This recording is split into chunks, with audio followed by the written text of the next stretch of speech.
नमस्कार, किस्से कहानियां में एक बार फिर आपका स्वागत है।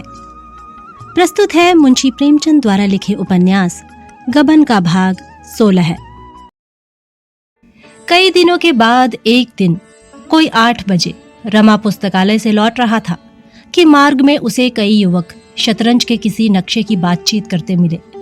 यह नक्शा वहां के एक हिंदी दैनिक पत्र में छपा था और उसे हल करने वाले को 50 रुपए इनाम देने का वचन दिया गया था। नक्शा असाके सा जान पड़ता था। कम से कम इन युवकों की बातचीत से ऐसा ही टपकता था।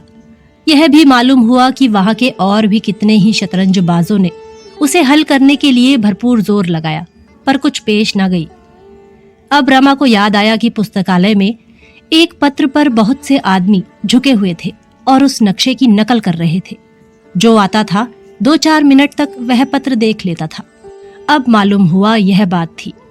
रमा का इनमें से किसी से भी परिचय न था, पर वह यह नक्शा देखने के लिए इतना उत्सुक हो रहा था कि उससे बिना पूछे न रहा गया। बोला, आप लोगों में किसी के पास यह नक्शा है? युवकों ने एक कंबलपोश आदमी को नक्शे की बात पूछते सुना तो समझे कोई अताई होगा। एक ने रुखाई से कहा, हाँ है तो, मगर तुम देखकर क्या करोगे? यहाँ अच्छे अच्छे गोते खा रहे हैं। एक महाशय जो शतरंज में अपना सानी नहीं रखते, उसे हल करने के लिए 100 रुपए अपने पास से देने को तैयार है। दूसरा युवक बोला, दिखा क्यों नहीं देते जी? कौन जाने यही बेचारे हल कर लें, शायद इन्हीं की सूझ लड़ जाए। इस प्रेरणा में सज्जनता नहीं, व्यंग्य था। उसमें यह भाव छिपा था कि हमें दिखाने में कोई उज्र नहीं है, देखकर अपनी आंखों को तृप्त कर लो, मगर तुम जैसे उल्लू उसे समझ ही नहीं सकते, हल क्या करेंगे? जान पहचान की एक दुकान में जाकर उन्होंने रमा को नक्शा दिखाया। रमा को तुरंत याद आ गया, यह नक्शा पहले भी कहीं देखा है। सोचने लगा, कहाँ देखा है? एक युवक ने चुटकी ली, आपने तो हल कर लिया होगा।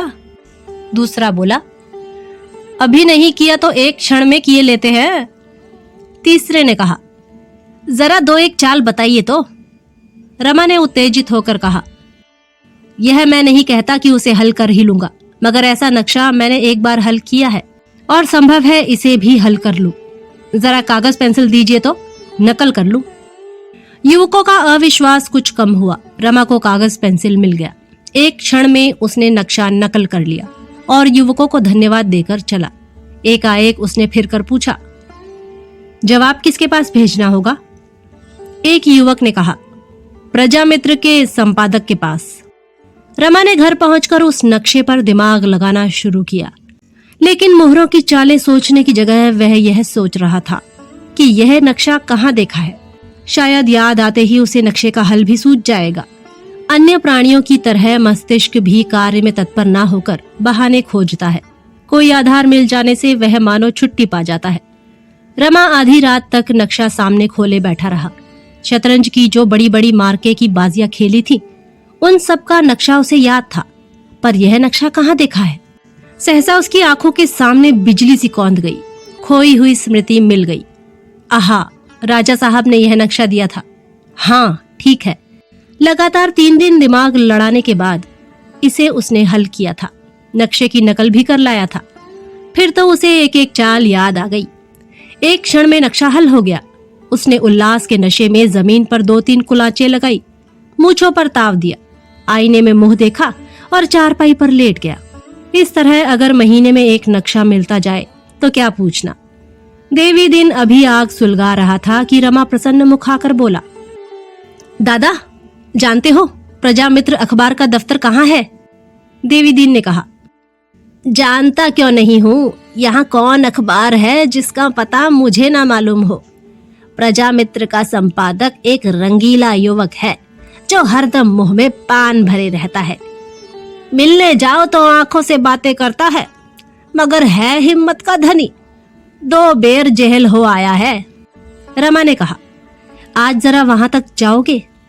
देवी दीन ने कातर भाव से कहा, मुझे भेजकर क्या करोगे? मैं ना जा सकूंगा। क्या बहुत दूर है? नहीं, दूर नहीं है। फिर क्या बात है?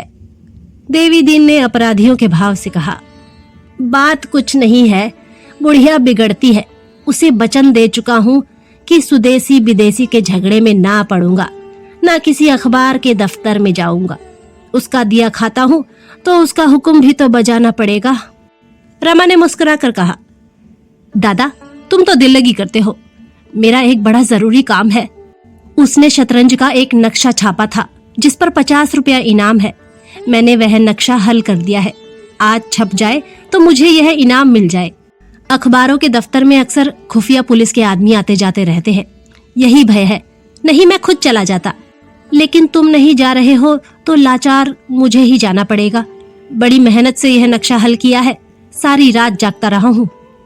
देवी दीन ने चिंतित स्वर में कहा, तुम्हारा वहां जाना ठीक नहीं। रमा ने हैरान होकर पूछा, तो फिर क्या डाक से भेज दूं? देवी दीन ने एक क्षण सोचकर कहा, नहीं, डाक से क्या भेजोगे, इधर उधर हो जाए तो तुम्हारी मेहनत अखारत जाएगी। रजिस्ट्री कराओ तो कहीं परसों पहुंचेगा। कल इतवार है, किसी और ने जवाब भेज दिया तो इनाम वह मार ले जाएगा। यह भी तो हो सकता है कि अखबार वाले धांधली कर बैठे और तुम्हारा जवाब अपने नाम से छापकर रुपया हजम कर ले। रमा ने दुविधा में पड़कर कहा, मैं ही चला जाऊंगा। तुम्हें मैं ना जाने दूंगा, कहीं फंस जाओ तो बस। फंसना तो एक दिन है ही, कब तक छिपा रहूंगा? तो मरने के पहले ही क्यों रोना पीटना हो, जब फंसोगे तब देखी जाएगी। लाओ मैं चला जाऊं, बुढ़िया से कोई बहाना कर दूंगा, अभी भेंट भी हो जाएगी। दफ्तर ही में रहते भी हैं, फिर घूमने घामने चल देंगे तो 10 बजे से पहले ना लौटेंगे। रमा ने डरते डरते कहा, तो 10 बजे बाद जाना क्या हर्ज है? देवी दीन ने खड़े होकर कहा, तब तक कोई दूसरा काम आ गया तो आज रह जाएगा। घंटे भर में लौट आता हूँ, अभी बुढ़िया देर में आएगी। यह कहते हुए देवी दीन ने अपना काला कंबल ओढ़ा, रमा से लिफाफा लिया और चल दिया। जग्गो साग भाजी और फल लेने मंडी गई हुई थी। आधा घंटे में सिर पर एक टोकरी रखे और एक बड़ा सा टोकरा मजूर के सिर पर रखवाए आई। पसीने से तर थी, आते ही बोली, कहाँ गए? जरा बोझा तो उतारो, गर्दन टूट गई। रमा ने आगे बढ़कर टोकरी उतरवा दी। इतनी भारी थी कि संभाले ना संभलती थी। जग्गो ने पूछा, वह कहाँ गए हैं?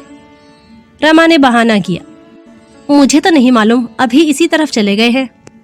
बुढ़िया ने मजूर के सिर का टोकरा उतरवाया और जमीन पर बैठकर एक टूटी सी पंखिया झलती हुई बोली, चरस की चाट लगी होगी और क्या, मैं मर कमाऊं और यह बैठे बैठे मौज उड़ाए और चरस पिए।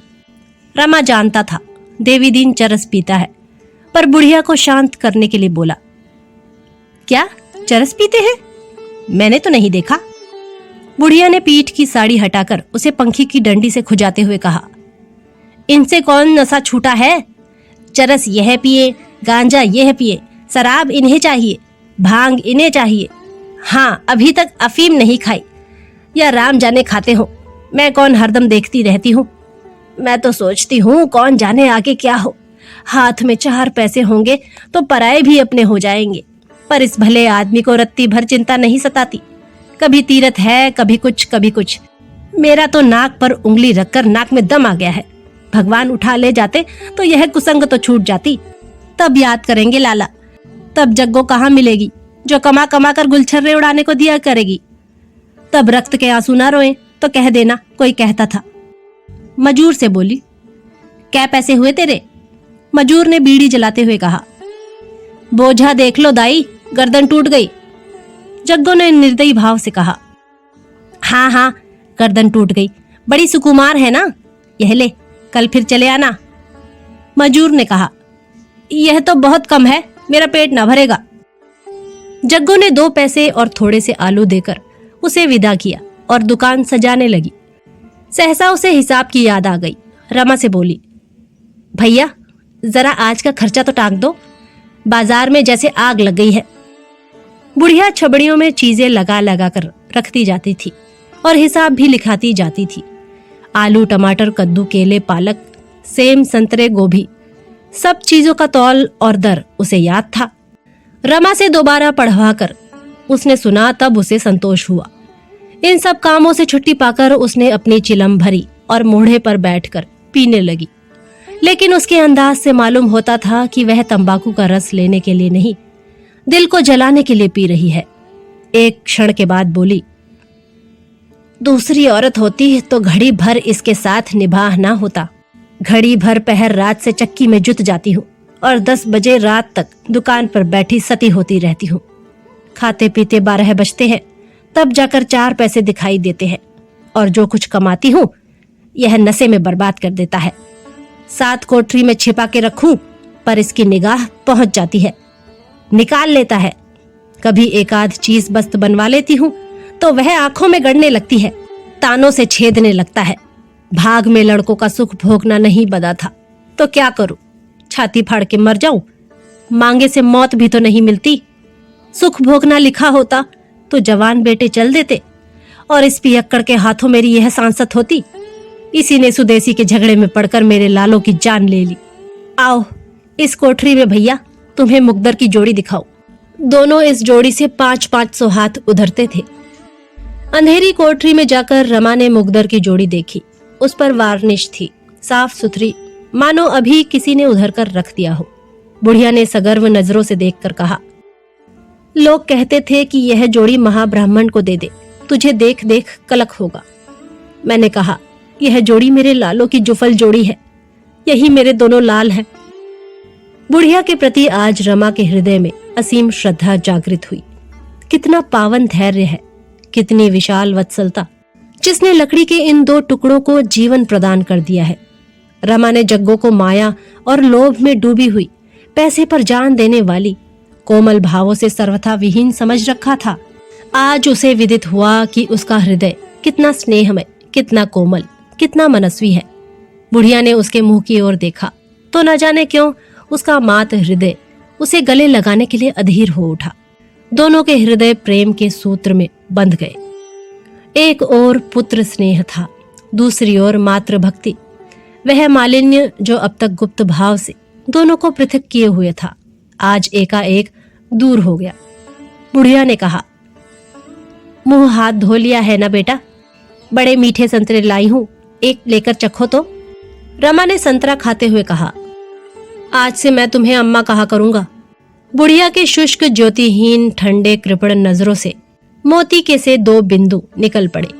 इतने में देवी दीन दबे पांव आकर खड़ा हो गया। बुढ़िया ने तड़प कर पूछा, यह इतने सवेरे किधर सवारी गई थी सरकार की?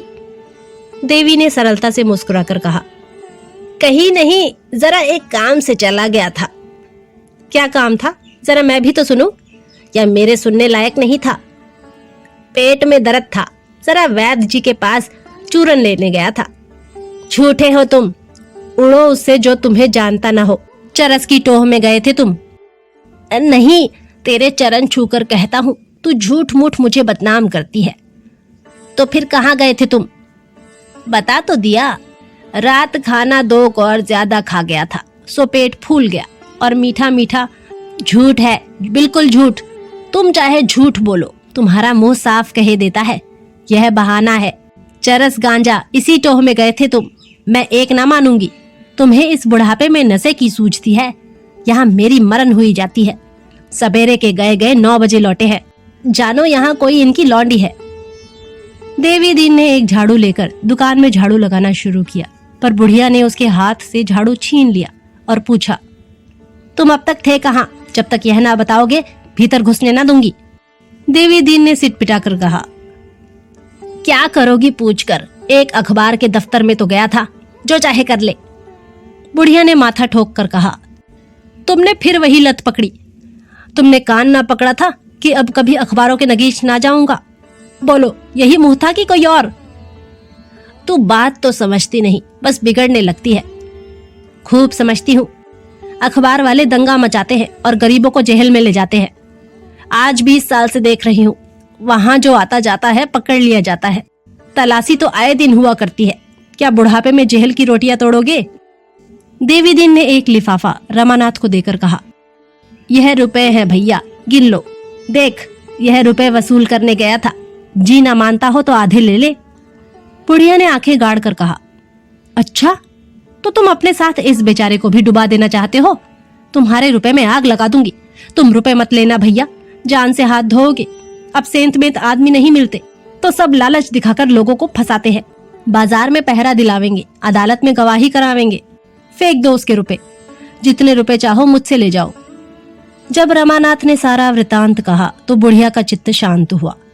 तनी हुई भवें ढीली पड़ गई, कठोर मुद्रा नर्म हो गई। मेघपट को हटाकर नीला आकाश हंस पड़ा। विनोद करके बोली, इसमें से मेरे लिए क्या लाओगे बेटा?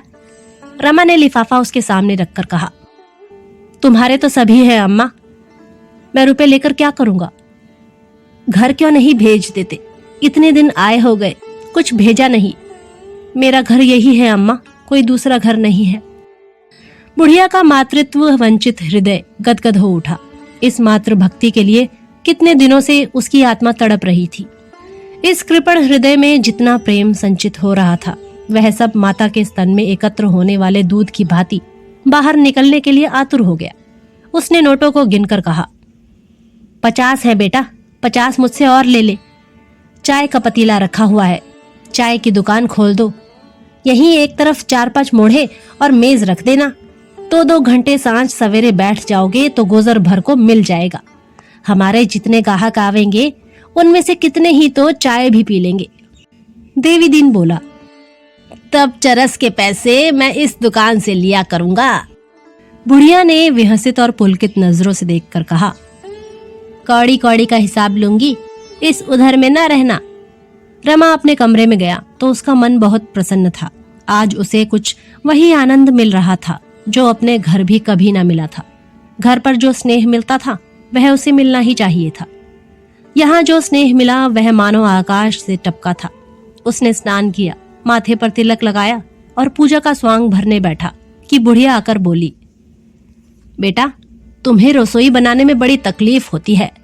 मैंने एक ब्राह्मणी ठीक कर दी है, बेचारी बड़ी गरीब है, तुम्हारा भोजन बना दिया करेगी।